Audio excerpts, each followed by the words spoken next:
Welcome back, ladies and gentlemen, boys and girls, and those who know what the hell you are yet. Hopalong PR here, and we are finally reading the Black Records. It took some time and some doing. Nightmare mode had given me more headaches than I thought, especially that fucking bonus shrine, which, honestly, fuck you, game. But we're here, and good old Instructor Thomas has something for us. Why, hello, Reed. How goes your studying? Be more than happy to help you if you're having any sort of trouble. Thanks for the offer, but I think I'll be alright. Got the Machias and Emma support system keeping me on ball. That offer extends next year, though. I'll be sure to take you up on that. Oh, by all means. Nothing in this world would make me happier than lending a hand to students in need. Oh, by the way, I've pretty much finished decoding those Black Records you gave me. As much as it pains me, you can take them off my hands. You have? Received decoding report. There's some fascinating stuff in there, if I do say so myself. Be sure to look them over if you have the time. Right. But can you believe this academic year is so close to its end? I just love to see it off with a big old party, wouldn't you? I think you're onto something. Pretty curious about the report he just gave me. No, you're reading it fucking now, you fucking dweeb. Let's see. Are you? No, are you? Are you?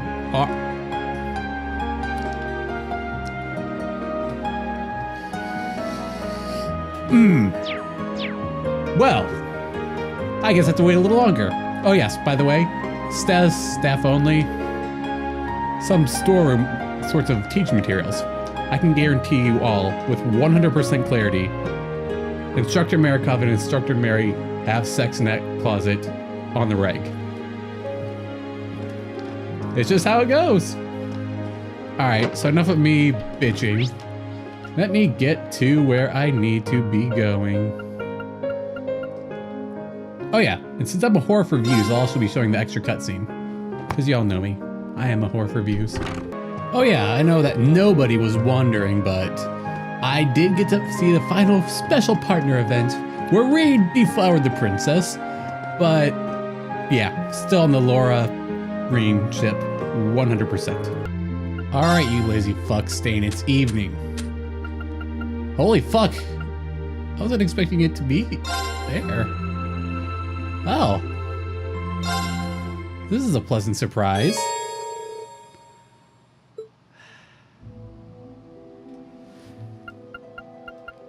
Black Records number 1. The gods of creation before the Septian calendar. In the beginning, there are two great gods. One boasted an unrivaled courage, the other unparalleled fortitude. They descended from the heavens with their kin, and it was upon the dark land below that they first met. Calamity. Their opposing natures incompatible, the two of them were drawn irresistibly into battle, and thus began a struggle that shook heaven and earth. The goddess and the spirit's lament were for naught. As the land quaked, the skies were torn asunder. The gods' kin could only tremble in fear. After what seemed like an eternity, their clash came to an end, but it was an end of mutual defeat. Their power spent, the empty shells of the two celestial titans were flung into the furthest reaches of the dark land, and all that remained in their wake were their kin, and the great power. Hold on a second. All that remained in their wake were terrible. Their kin. Okay, okay, I didn't. It's not me. Just want to make sure everything's fucking recording. Cool. Interesting.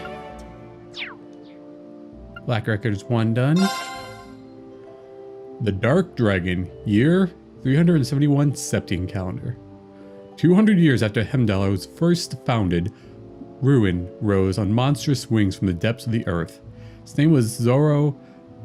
whatever. Wait. McBlaze's sword was Argua, wasn't it? The Dark Dragon, a maleficent creature of terrible power. It spread a miasma throughout the capital that turned Hemdalar into a city of the dead. But the horrors did not end there. The evil dragon desecrated the corpses of the fallen, taking control of their bodies and using them to attack those who remained alive, further increasing the legions of the dead. The emperor at the time, Astorius II, was forced to flee the city with what remained of his household and citizens. Together they retreated south and established a new capital in the land of Saint Arc. Ooh.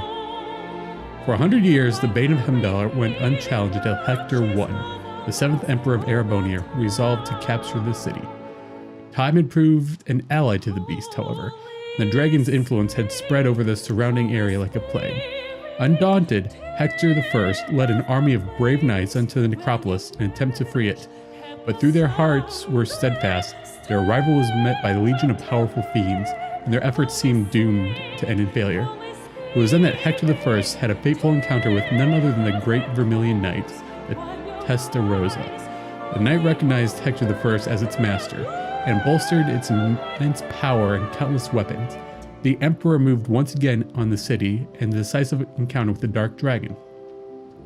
The battle shook the city to its core, and at the end, the Vermilion Knight was victorious. The scourge of Hemdalar, the Dark Dragon, was defeated. However, the price of victory was steep. The corrupted blood that flowed from the dragon claimed Hector's life and defiled the knight itself, placing a curse upon it. That makes sense. The noble Testarossa became the Crimson Calamity, a demon with 1,000 weapons that only reacts to the blood of the Arnor family. A destructive force on par with the Dark Dragon that, should control it or ever be lost, would threaten the world and all who live in it. It was sealed deep underground, never intended again to see the light of day. Meanwhile, a new city rose from the ashes of the old. The people once again began to gather at Hemdal, and that was when the Vermilion capital that endures to this day was first built. I remember fighting a dragon skeleton in Hemdalar in the first game. Is that the remnants? Probably. Interesting. Black Records 3. The War of the Lions, year 947. In the year 947, Emperor Valius V passed away. His death heralded the beginning of the largest-scale civil war in Erebonia history. Valius V was a ruler of a somewhat debaucherous reputation, and is said to have had countless wives and concubines. To further complicate matters of succession, many of those wives came from prestigious noble families, all of whom began competing for power and wanted their offspring to take the throne. Within the days of Valius's death, the Crown Prince Manfred, the son of his first wife, was assassinated by an unknown party. Following the death of the Crown Prince, the fourth prince, and the son of the first Emperor Valius' secondary wives, Prince Orthos, seized the capital by force. Once in control, he declared himself the new emperor and began purging all those who dared oppose him. The coup set off a succession of counterclaims, and 3 other princes also named themselves to be the new emperor. Wait. Okay, I'll keep reading. Backed by the powerful noble families of their mothers, competing princes ignited a bloody 5-year civil war. Thus the War of the Lions began. At first, the princes' armies were largely equal in terms of strength. It wasn't until Orthos, who later became known as the False Emperor, revived the being that had long been sealed underneath the city, that the balance of power was shifted. The Testarossa, the legendary Vermilion Knight, now tainted by the blood of Zorro, saw the light of day once more. With its unmatched strength under his control, Orthos decimated the greatest competition in one fell swoop, and the 5th prince, Gunnar, was defeated. It seemed inevitable that the armies of the other princes would share the same fate, but it was at this pivotal point that the war took yet another surprising and sudden turn. This unexpected development came in the form of another great knight, the Palatine Knight. The famed champion was acquired by Prince Lucius, the 6th and youngest of the feuding brothers, and with its power he was able to defeat the army of brilliant strategists and the 2nd prince, Albert. Victorious and backed by the knight's power, Prince Lucius poised to challenge Orthos. Prince Gunnar and Albert's armies, however, were not completely wiped out and decided to join forces with one another in order to oppose the other princes. It was thus that the war became one fought by 3 separate groups. Prince Orthos with a Vermilion Knight, Prince Lucius with a Palatine Knight, and the Princes of Gunnar and Albert, who had no knight but compensated with their sheer numbers. The War of the Lions had been raging for 2 years now, and the chaos only worsened by the day. Erebonia seemed to have faded to fall into ruin and darkness, fitting perhaps for a nation that takes its name from Erebos. So if he doesn't get to it, can't help but notice 4 big families there. Drykos takes up arms. A young man lays on a grassy plain enjoying a nap in the peaceful setting. If that's not the beginning to an RPG, I don't know what is. Before long, however, his rest was interrupted by the arrival of a second young man on horseback. The youth wore the trappings of a knight, and his expression was deathly serious. His armor bore many rents and scratches, and his left arm was bound in a bloody bandage. The first young man had not seen him in several years, but a cheerful reunion did not seem to be his purpose. "You were right after all," the second man gravely. "At this rate, the Empire's days are numbered." At this, the first young man rose from the grass. He was none other than the 3rd prince of the Erebonian Empire, Prince Drykos. As a man with no claim to the throne, to his commoner mother, and shunned by other highborn princes, Drykos had long since left Erebonia behind, wandering from place to place, just fucking shit up and willing away his days. 3 years past prior, he had reached the land of Nord, where he had remained there ever since. Though left to his own devices since childhood, his nature was noble, and he was quickly accepted by the people of Nord and lived peacefully among them. While he had left his homeland, he had not truly abandoned it in his heart. During his wanderings, his mother had passed away, but while she lived, she told him something that would remain with him for the rest of his days. "The blood flowing through you will not allow you to turn your back on the Empire's suffering." Prince Drykos had turned those words over in his head again and again. What could a powerless vagrant like himself truly hope to do? The knight's arrival, however, signified 2 things: that the war continued to worsen, and that Erebonia was on a certain path to ruination. His mother was probably correct.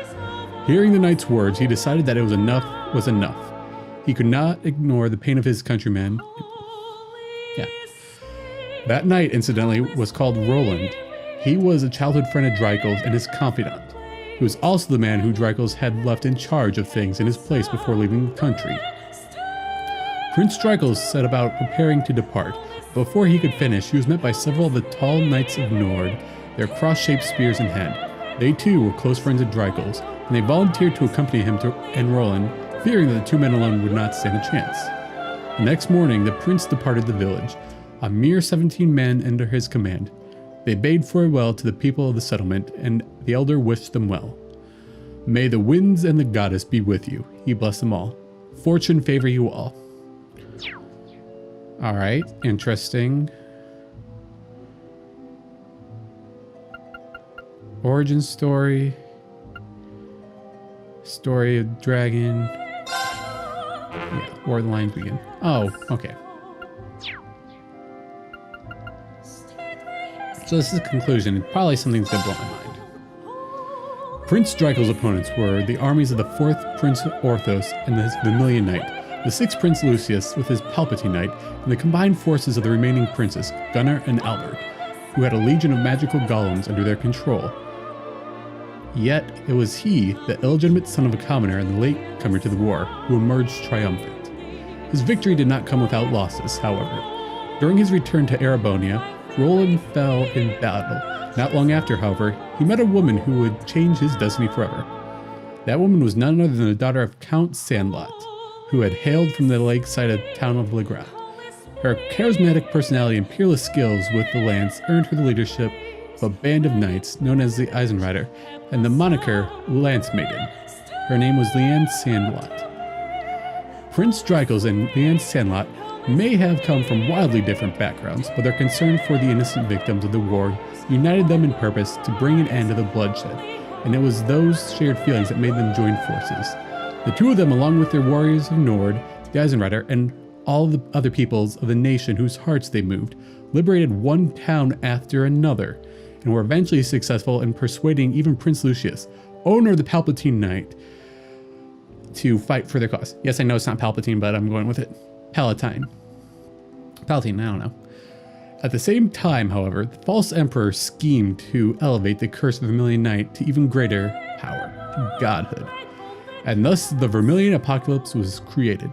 The demonic god emerged from Hendar alongside Monster's castle and vanquished the approaching armies of Albert and Gunnar in a single battle. Their end was anything but conventional. However, they simply were erased from existence.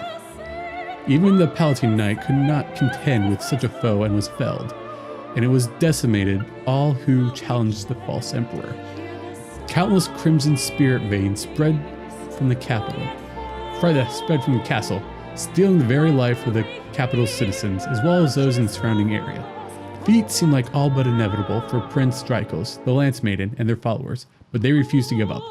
Following the guidance of a kindly witch, they were led to a new Great Knight, which slumbered on the outskirts of Hemdalar. After overcoming a trial, they were able to claim the Ashen Knight and its power in hand, along with many supporters of the Prince of Lucius. They marched on the capital for the final time, eventually making their way to the castle at its center. 3 days later, on the 4th of July, 952, the castle vanished from existence and the city was liberated.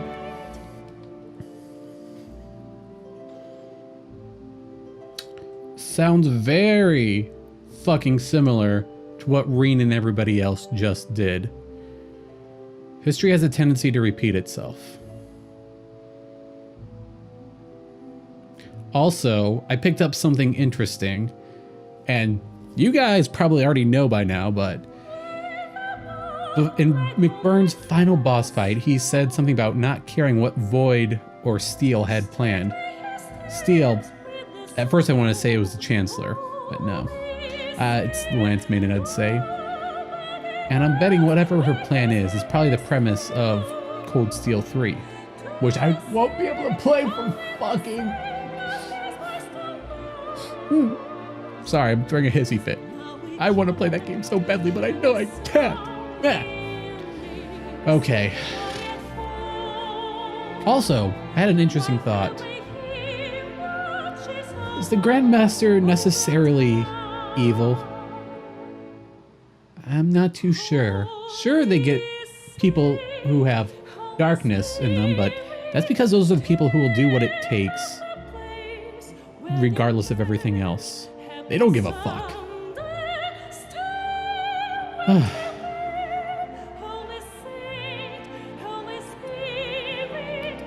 Kind of lackluster, but I suppose it's interesting to see that the events of history are playing out again.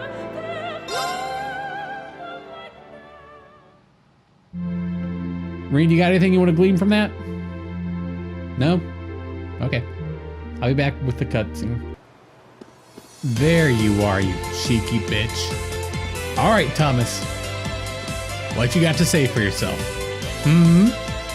What do you and your church disciple have to say? My. Who would imagine even more marvelous mysteries still lurk within the old schoolhouse? What a delight! Why, I can hardly stop myself from heading there to take a little peek.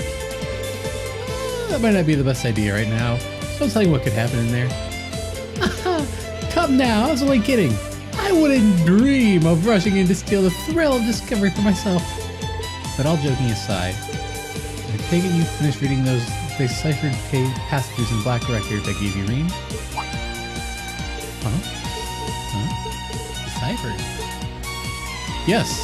Well, sure, I looked through them, but... Oh yeah, this is also something I wanted to say before I continue further. Another thing that reads like Drykos is... I don't know. He technically did not give a single fuck about who his actual father was. He just did what was right and gathered friends in the doing.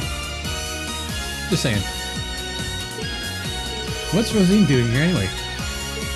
Well...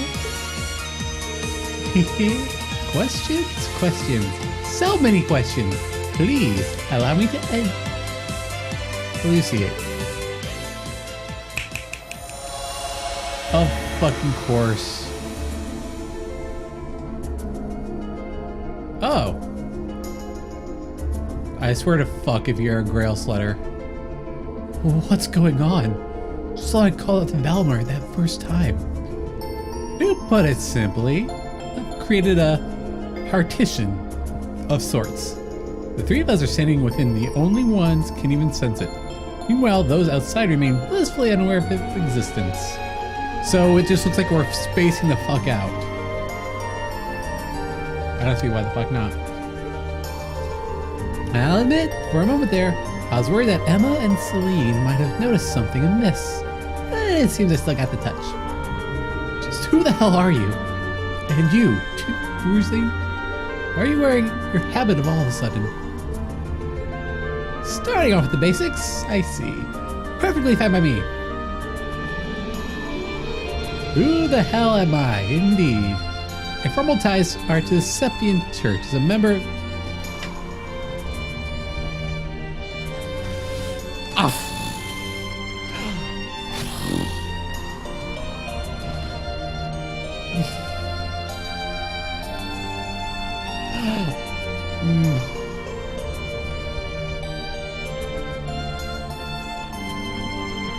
Alright, you better have a fucking cool title. Second among the Dominion! In fact, I stand at the right hand of the leader, and am known by some as the Partitioner. You already know my real name, of course. I've never hidden that from you. I am and shall always be Thomas Lysander. I am a squire, tasked with supporting him in his execution of his... Okay. So, yeah, you're his Reese. You could say I'm an apprentice knight of the Grail Shredder. What? What? Yeah, don't worry, Reed. I already had that freak out. The Grail Shredder? Do they have something to do with the Congregation of the Sacraments Scarlet was talking about? They do, Reed. We're a secret sect of the Congregation, an unseen force. An organization's existence isn't known to the wider world, nor should it be. Our primary purpose is to gather and seal away dangerous artifacts. But every once in a blue moon, it becomes necessary to undertake covert operations like this one.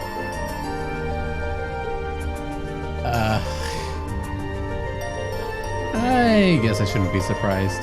To be honest, I felt like there was something off about you for a while now. You're able to decipher the Black Records for one, and your knowledge and abilities go way beyond that average instructors.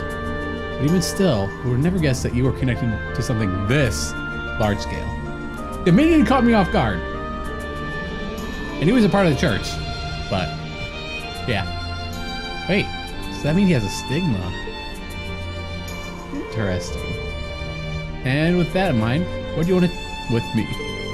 Why tell me all this now? Have you finally decided to step out of the shadows and interfere? That's not quite it. Perish the thought, Ree. What happens in the old schoolhouse is out of our jurisdiction. Always been. The way it stands brings to mind a few parallels with Liberal's Phantasma trouble, but I doubt this is nearly as dangerous. After we're done here, I'll be glad to let you tackle that one on your own. Me? Well, here for a little talk with you. After all, you are an Awakener, possessor of a fragment of the Great Power. I kind of glossed over that.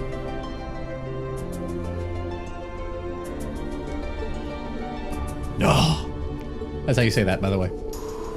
This should come to no surprise, but the trouble facing this land is far from over. Oh, it may seem to have passed for now, but this piece is merely a simple respite. The most crucial moment stands silent in the wings, waiting to unfurl before us. Chancellor never stops spinning his webs, and while he may have repelled Ouroboros for now, they will be back. Mark my words, in the third game. There's not a doubt in my mind that you'll have an important role to play in what's to come. So I thought it'd be worthwhile to make a formal introduction and ask for your cooperation. So, what say you? You know what, personally, I'll agree with you more than the Chancellor. Just saying. Sir, if I may, I might want to ease him into this a little more gently. It's quite a lot to take on at once. Green, I want you to know that we're not here to scare you and make an enemy of you. We don't mean to pressure you into response either. For now, our intent is to remain here and to keep an eye on things. So if there's ever anything you need our help with, we're here for you. Just ask and we'll do whatever we can. Thanks, Rosine. You're right, too. This is a lot to take in at once. I'm not really sure how to respond. I guess at the very least I can tell you're not my enemies. But by the same token, that doesn't necessarily make you my allies either, so no promises. Fair enough. I'd say that's fair, Reed. I understand completely, Reen. And for the time being, that's perfectly fine. But to return to an earlier topic, those black records you found are actually of particular interest as historical artifacts. As far as I can tell, their purpose was to record the true history of the Divine Knights. Given that recovering the artifacts like those is our job, well, if you happen to find any more, please do pass them along to us, would you? I'll give you transcripts of everything I can decipher. Of course, given what you've read so far, I'm sure you must be curious. I'll give it some thought.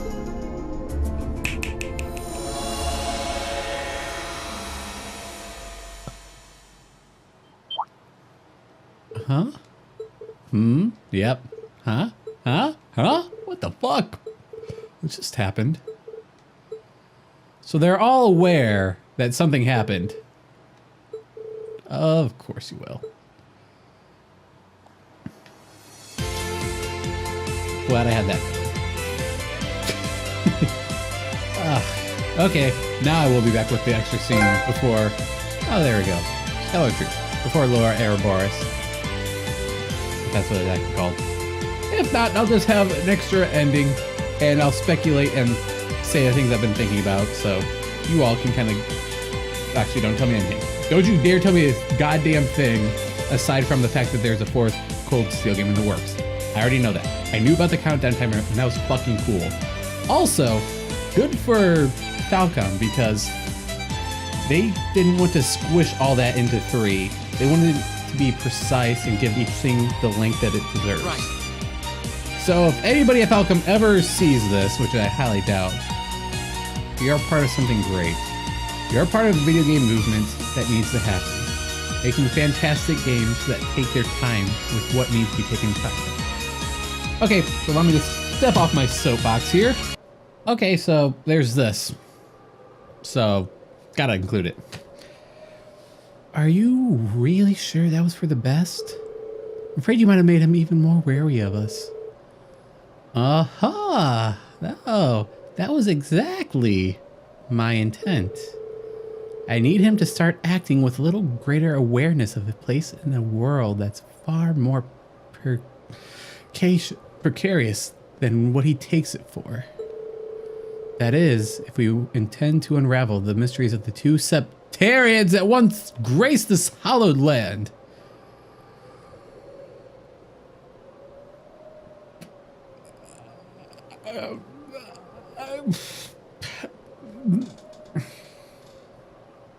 You, sir. And beyond that, the secrets of the system fashioned by the witches and gnomes, the 7 divine knights. Ordine, the thing that got obliterated that I can't pronounce, Vermilion, Ashen. 3 more remain. Willing to bet that they play a role in the next games. Osborne being dead, set on locking down our activity, certainly doesn't help matters either. The Roaring Lion should be able to take care of Western Erebonia on his own. Okay, that's the old dude we had to hunt down in a side quest. There's certainly no harm in working to strengthen our foothold on this side of the Empire as well.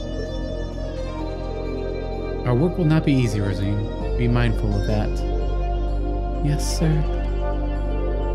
Well, if you'll excuse me, the children are waiting.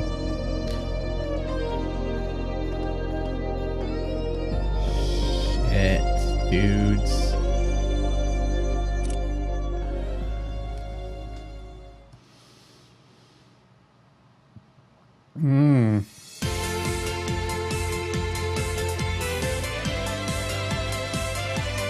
I'm speechless.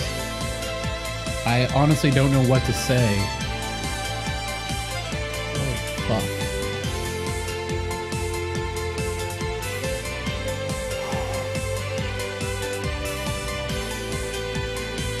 Well, Right. might as well. I'll mull this over, and by the next part where you guys come back, I'll have something hopefully interesting to say. So, okay, I just made Lola Lucifera my little bitch. So, let's see what this extra scene is. Because I defeated him with 2 mirrors equipped in. 1 boy, 1 girl. Just see what happens.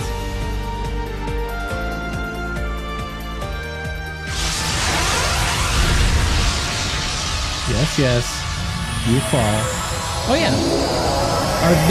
Is this Dumbnut and Airborne? It's supposed to be like the 2 deities talked about in the first Black Record. Just popped into my mind.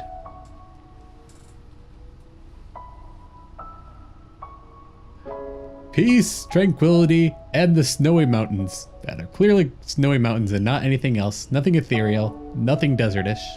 Oh wait. The opens are gone now.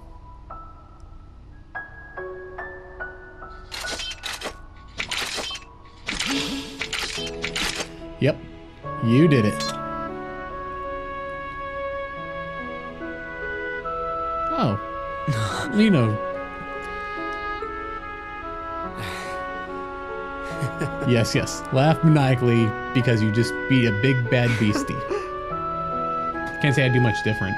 We did it. Indeed. We earned our victory. Yes, yes.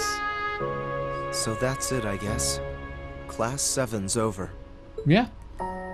Here, at least. It's been a year I doubt I'll ever forget. That's another thing. It's only been a year. All this shit's it really happened. has. I had so much fun. Oh, yes. Replaying through this, I did more Milliam scenes, and it kind of just drove home the fact that she isn't human. She doesn't know what crying is. She didn't know what sadness was.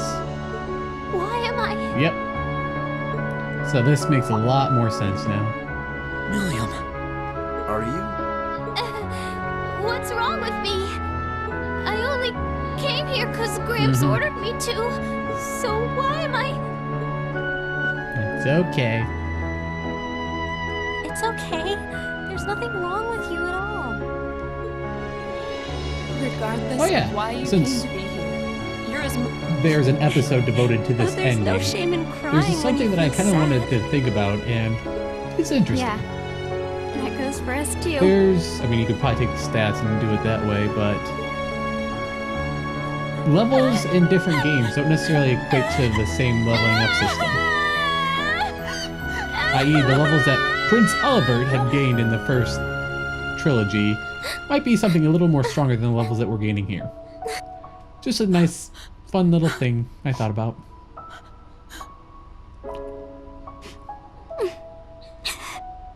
Yes, yes.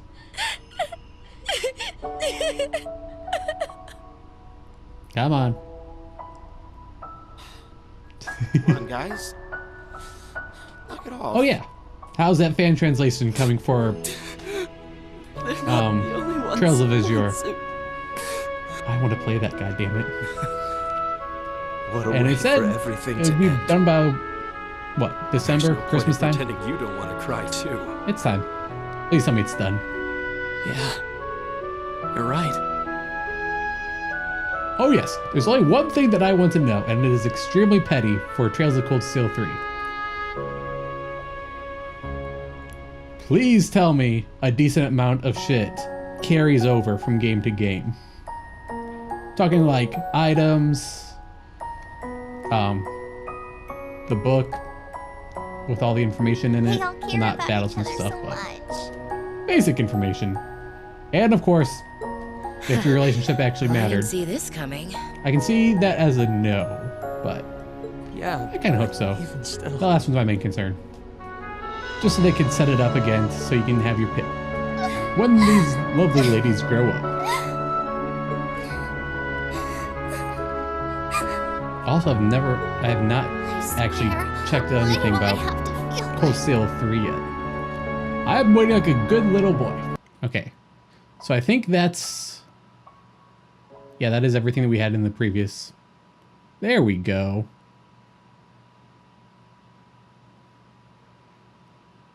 Sure. Uh-huh. And Tales of Cold Steel 3 and 4. Okay, cool. So, guess it's Old Crow to the rescue, huh? So it does matter which ones you use. Interesting. Bye, Crow. Hopefully never see you again. No. There's still a good amount of shit to do.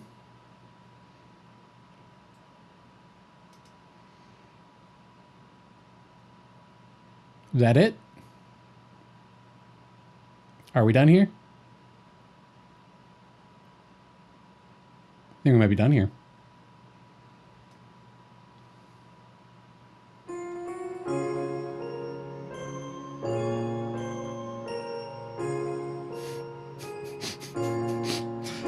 Wheezy looked like he has a fucking thimble on his head.